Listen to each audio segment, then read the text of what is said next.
بہت بڑی اور اہم خبر میں آپ کو دینے والا ہوں اور آج آپ کو بڑی حیرت ہوگی کہ 10 سال بعد ایم کیو ایم کے حوالے سے ایک بہت بڑا کیس سامنے آیا ہے اور وہ کیس کیا ہے یہ بڑی اہم چیز آج آپ کے سامنے رکھنے والا ہوں. لیکن اس سے پہلے چند اہم موضوعات پر بات کرتے ہیں. یہاں پر 1 اگست سے ہی جشن آزادی کی تیاریاں شروع ہو رہی ہیں اور 5 تاریخ کو پاکستان تحریک انصاف نے ملک بھر میں احتجاج کی کال دی ہوئی تھی. اس حوالے سے سب سے اہم بات یہ کہی جا رہی تھی کہ اس بار لیڈ کون کرے گا. کیا علی امین گنڈا پور جیسا کمپرومائز آدمی اس کو لیڈ کرے گا یا پھر اسے کوئی بہت بڑا نام لیڈ کرے گا. خبر یہ دی گئی تھی کہ عمران خان کے بیٹے پاکستان آ رہے ہیں اور دونوں بیٹے قاسم اور سلیمان اس پوری تحریک کو لیڈ کریں گے. گھبرائی ہوئی حکومت نے یہ بات کہی تھی کہ وہ آئیں گے تو انہیں گرفتار کیا جا سکتا ہے. بعد میں حکومت کے بیانات میں تبدیلی ہوئی لیکن اب ایک بہت بڑا یو ٹرن آ چکا ہے اور وہ بہت بڑا یو ٹرن یہ نظر آ رہا ہے کہ خان نے اپنے بیٹوں کو منع کر دیا ہے کہ خدا کے واسطے پاکستان نہیں آنا, خدا کے واسطے پاکستان نہیں آنا. کیا یہی لفظ ادا کیے گئے؟ البتہ یہ بات سامنے آئی ہے کہ 5 اگست کو جو عمران خان کا خدشہ تھا وہ بالکل درست ثابت ہو رہا ہے اور عمران خان نے یہ بات واضح طور پر کہی تھی کہ مجھے ابھی تک 5 تاریخ کی تحریک میں مومنٹم نظر نہیں آ رہا ہے. یہ 5 تاریخ ہی کیوں تھی؟ یہ 5 تاریخ اس لیے تھی کہ 5 سے 2 سال پہلے 5 تاریخ کو ہی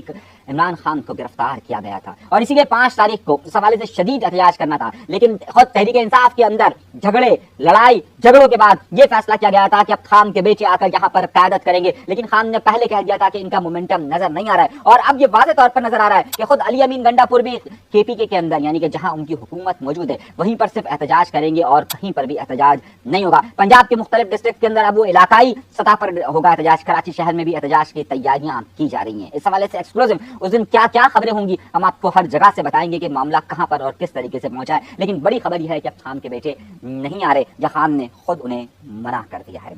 اب آئیے دوسری بڑی خبر کی طرف, اور دوسری ہی بڑی خبر نہیں بلکہ میں کہوں گا آج کی سب سے بڑی خبر ہے. آپ کو یاد ہوگا سہولت مرزا. کون نہیں جانتا سہولت مرزا کو؟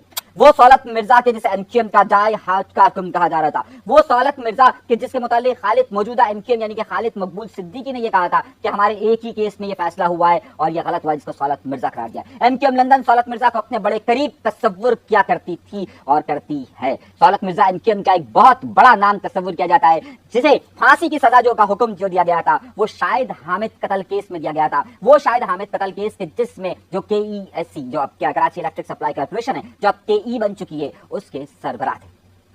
اور آپ کو یاد ہوگا کہ اس سے چند دن پہلے کہ جب ان کو پھانسی دی جا رہی تھی ان کی عدالت گھاٹ سے یعنی پھانسی کے گھاٹ سے ایک مبینہ ویڈیو جاری کی گئی تھی اور وہ ویڈیو جاری کرنے میں انہوں نے جو باتیں کہی تھی وہ ایک الگ ہی منظر تھا. لیکن اس کے بعد انہیں پھانسی دے دی گئی, اسے پھانسی دے دی گئی. اس اہم کیس میں 2 اور لوگوں کو بھی ملزم قرار دیا گیا تھا, 2 اور لوگوں کو بھی نامزد کیا گیا تھا جس میں ایک سب سے بڑا نام وہ نام کہ جسے ایم کیو ایم اپنا بڑا ہی ڈائی ہارٹ کارکن قرار دیتی تھی اور الطاف حسین صاحب اسے اپنا بڑے ہی قریب رکھا کرتے تھے. اور ایم کیو ایم جو بعد میں اب ایم کیو ایم پاکستان بنی وہ اسے بڑا اہم سمجھتے اور وہ نام ہے منہاج قاضی کا. منہاج قاضی کو یہ مقدمہ اسی مقدمے کے اندر جس میں سہولت مرزا کو سزا دی گئی تھی اس میں منہاج قاضی کو بھی نامزد کیا گیا تھا. اور آپ کو یاد ہوگا کہ 2015 میں 90 پر پڑنے والے چھاپوں اور 2016 میں پڑنے والے چھاپوں میں کئی لوگوں کو گرفتار کیا گیا تھا. منہاج قاضی اس وقت پاکستان میں نہیں تھے, بعد میں وہ پاکستان آئے اور بعد میں ان کے پاس جو ایک وقت میں عہدہ رہا کہ وہ 90 اور پورے یہاں کے سیکورٹی کے ہیڈ ہوا کرتے تھے. ایک بڑا نام تصور کیا جاتا ہے. اس منہاج قاضی کو انہی چھاپوں کے دوران گرفتار کیا گیا تھا. 10 سال سے منہاج قاضی عدالت میں تھے لیکن آج نظر آئے ایکسکلوسیو فوٹیج آپ کو میں دکھا رہا ہوں, میں یہ تصویر منہاج قاضی کی 10 سال بعد لوگوں نے انہیں دیکھا ہے. اور آپ کو پتا ہے منہاج قاضی کا تو بھی ایک بڑا مشہور کیس چلا تھا کہ جس میں یہ جیل میں تھے اور ان کا شناختی کارڈ پاکستانی ہونے کے باوجود نہیں بنایا جا رہا تھا اور ان کے بچوں کے داخلوں کا بہت بڑا مسئلہ ہوا تھا اور اس کے بعد ایک خصوصی حکم دے کر ان کے شناختی کارڈ کا اجرا کیا گیا تھا. منہاج قاضی کو آج انسداد دہشت گردی کی عدالت نے باعزت بری کر دیا ہے. 10 سال بلکہ آپ سمجھے 1996, 97, 98 عمریں گزر جاتی ہیں لوگوں کی عدالتوں میں چکر لگاتے لیکن اس کے باوجود فیصلے نہیں ہوتے اور جب فیصلے ہوتے ہیں تو اتنا وقت گزر چکا ہوتا ہے کہ نسلیں جوان ہو چکی ہوتی ہیں. سوچیے ایسا ہی عدالتوں کا فیصلہ آج کل ایک اور جگہ پر بھی موجود ہے. اس کی پوری تفصیل میں دوں گا آپ کو کہ اس میں آپ کو بتاؤں گا کہ وہاں پر وکلا کا کیا کردار ہے. میں آپ کو بتاؤں گا کہ کراچی کے ایک علاقے میں ایک گھر پر پولیس آتی ہے, وہاں پر نشے کی حالت میں ایک لڑکی کو پکڑتی ہے. گارڈن کا کیس ہے. اس کے ساتھ وہاں پر موجود چند لوگ ہوتے ہیں, اس میں ایک وکیل بھی ہوتا ہے. बाकायदा फुटेज मौजूद है कि पुलिस छापा मारती और उसके बाद उनको लेके जाती है और उसके बाद एक कंप्रोमाइज करवाती है उस बिल्डिंग के लोगों के साथ, यूनियन के लोगों के साथ कि भाई आइंदा इस फ्लैट में ये हरकतें नहीं होंगी। और फिर क्या होता है, क्योंकि वकील है तो जुमे के दिन रात को 4 बजे, सुबह 4 बजे वाकया होता है, हफ्ते के दिन उनके खिलाफ मुकदमा दर्ज होता है। किसके खिलाफ? किसके खिलाफ? वो जो शराब पी रहे थे, वो जो वकील मौजूद था, वो जो वहां पर मौजूद था, वो उनके खिलाफ नहीं, बल्कि वो कि जिन्होंने पुलिस को बुलाया होता है उनके खिलाफ डकैती का मुकदमा दर्ज हो जाता है, क्योंकि वकील साहब वहां पर अपना प्रेशर देते हैं। पुलिस से जब बात करते हैं कि ये तो आपके पास मेरे रिकॉर्ड में मौजूद है, मैंने आपके रिकॉर्ड से निकाला है कि सुबह 4 बजे इन सबका कंप्रोमाइज हो गया था और ये केस था, तो 4 बजे आप जो मुद्दई थे उनके खिलाफ ही फिर एफआईआर क्यों दर्ज करते हैं? तो पता है पुलिस का सचिव क्या कहता है? क्या कहता है? वो कहता है मुझे कराची बार के सदर आमिर नवाज वड़ाइश का फोन आया था क्या मुकदमा करो, जबरदस्ती किसी को फंसा दो। अब वो शरीफ शुरफा जो 8-10 लोग होते हैं वो अपने घरों पे जा नहीं सकते। जब वो अदालत जाते हैं कि हमारी जमानत हो जाए तो उनकी पॉकेट्स लगाई जाती है और वकील कहते हैं कि कोई वकील इनका मुकदमा नहीं लड़ेगा, हम भले शराब पिए, हम कुछ भी करें, हम कुछ भी करें, जो चाहे करें। और पुलिस का किरदार देखिए, वकला का किरदार देखिए, सारे वकला की एक जमात खड़ी हो जाती है। आमिर नवाज वड़ाइश कहते हैं मैं वकील के साथ हूं, बाकायदा वहां सबके सामने कहते हैं। फुटेज कुछ और बता रहा है, जमीनी हकायक कुछ और बता रहे हैं, पुलिस का रिकॉर्ड कुछ और बता रहा है, और कोई जमानत नहीं हो पाती किसकी, जो फहाशी के खिलाफ बात करेगा। क्योंकि आप वकील हैं तो आपके खिलाफ कोई बात नहीं हो सकती, ये मैं आपको बता रहा हूं।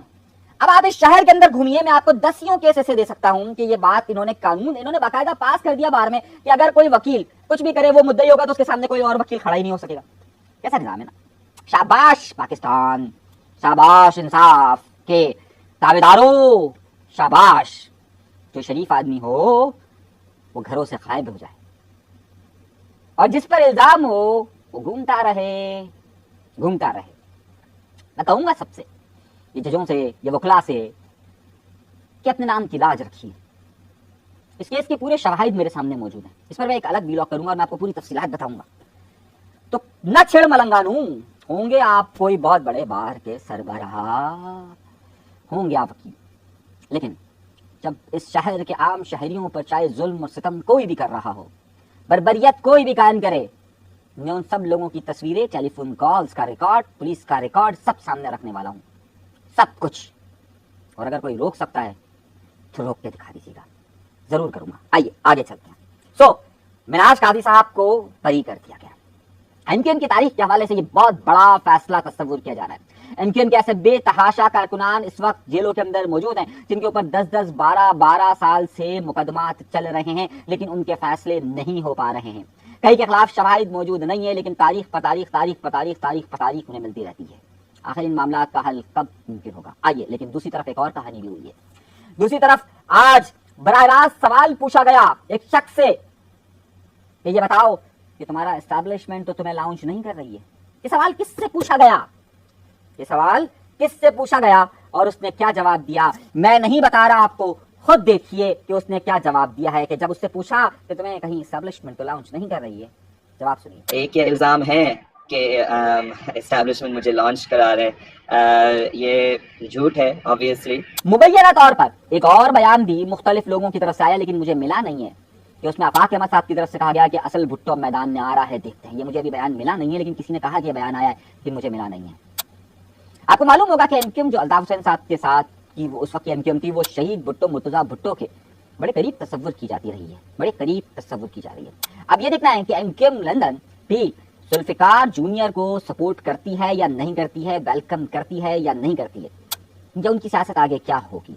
लेकिन जुल्फिकार जूनियर ने एक और, अभी एमक्यूएम लंदन के हवाले से एक और बात बतानी है मुझे, एमक्यूएम पाकिस्तान के हवाले से भी एक बात बतानी है मुझे, पीछे की भी एक और बात बतानी है, लेकिन पहले जरा इस मौजू को खत्म करते हैं। जुल्फिकार जूनियर से कहा गया कि भाई आप पीपल्स पार्टी में जा रहे हैं, सुनाए आप जा रहे हैं, क्या बात करेंगे वहां पर? तो उन्होंने कहा मैं गद्दार नहीं जो कातिल के साथ राब्ता करूं। जुमला सुनिए, क्या कहते हैं? मैं गद्दार नहीं जो राब्ता करूं। सुनिए, हम कोई गद्दार नहीं है कि हम अपने वालिद के कातिल के साथ काम करेंगे। ये मामला यहीं पर चल रहा है, लेकिन उसके साथ साथ अब एक और तेजी आ रही है, और वो तेजी आ रही है जो बल्दियाती उम्मीदवार पूरे सिंध के अंदर जिनका इंतकाल हो गया या किसी वजह से वो नशिस्तें खाली हुई हैं, उस हवाले से 24 सितंबर की तारीख दी गई है पूरे सिंध के अंदर बल्दियाती इलेक्शन की, जिसमें कराची में जिला गरबी शामिल है, केमाड़ी शामिल है और फिर उसमें सक्खर शामिल है, पूरा पूरे सिंध के अजला शामिल है कि जिसमें 24 सितंबर को बलदियाती ज़िमनी इलेक्शन होने हैं। और साथ साथ ही इतलात आ रही है कि हाफिज नईमुर रहमान साहब ने भी एक बार फिर कराची का रुख किया। हाफिज नईमुर रहमान साहब ने आज कराची में एक तकरीब में कहा कि एक नाग बनकर सिंध पे बैठे हुए हैं और इनको करप्शन नहीं करने देंगे, नहीं करने देंगे, नहीं करने देंगे। हाफिज नईमुर रहमान साहब जब से कराची से गए हैं और उनका थोड़ा रुतबा ज़ाहिर पाकिस्तान के वो जमात के अमीर हुए, उसके बाद से जमात की वो आवाज़, ज़ाहिर जमात इस्लामी के मौजूदा नाज़िम बात कर रहे हैं, लेकिन वो जो आवाज़ हाफिज नईमुर रहमान साहब के ज़माने में जमात की थी वो इस वक्त ज़ाहिर कमी महसूस हो रही है। इसलिए हाफिज नईमुर रहमान साहब जब कभी भी कराची आते हैं तो तमाम मीडिया का रुख उनकी तरफ होता है और वो गरज चमक कर बरसते हैं पाकिस्तान पीपल्स पार्टी पर। अब आइए एक और खबर की तरफ चलते हैं और एक और खबर पर चलते हैं। मैंने आपको एक खबर दी थी पाकिस्तान पीपल्स पार्टी के हवाले से कि पाकिस्तान पीपल्स पार्टी के जो तर्जुमान हैं, खवातीन हैं जो एमक्यूएम से गई हैं और कुछ एमक्यूएम से गया हुआ ही एक एमएनए है जिसका बेटा भी तर्जुमान है, तो उस खबर मैंने कहा था कि इन्होंने इनके खिलाफ बहुत कुछ कहा, उस खबर की तस्दीक हो गई और मुझे वो व्हाट्सएप ग्रुप के क्लिप्स भी मिल गए कि जिसपे उन्होंने इनके खिलाफ बातें कही और मेरी खबर दुरुस्त साबित हुई कि जनाब आपस में ही तर्जुमान एक दूसरे के दस्तो गिरेबान नजर आ रहे हैं, दस्तो गिरेबान नजर आ रहे हैं। लेकिन इसमें एक बड़ी तब्दीलियां भी रूनुमा होने वाली हैं। मैंने आपसे कहा था कि सिंध का अभी कोई वजीर नहीं जा रहा है, लेकिन लेकिन लेकिन अब कुछ मुशीरान की तादाद में इजाफे के बारे में सोचा जा रहा है, सोचा जा रहा है, लफ्ज इस्तेमाल कर रहा हूं, सोचा जा रहा है। वजीर आला सिंध के पास बहुत सारे महकमे हैं, तो उन महकमों में से कुछ की बांटने का वक्त आ रहा है और वो 14 अगस्त से पहले का मुझे कहा गया है कि ये बांटे जाएंगे। ये मुझे कहा गया है, बताया गया है कि ऐसा ऐसा हो रहा है। तो एक खबर आपको वो भी हम दे रहे हैं।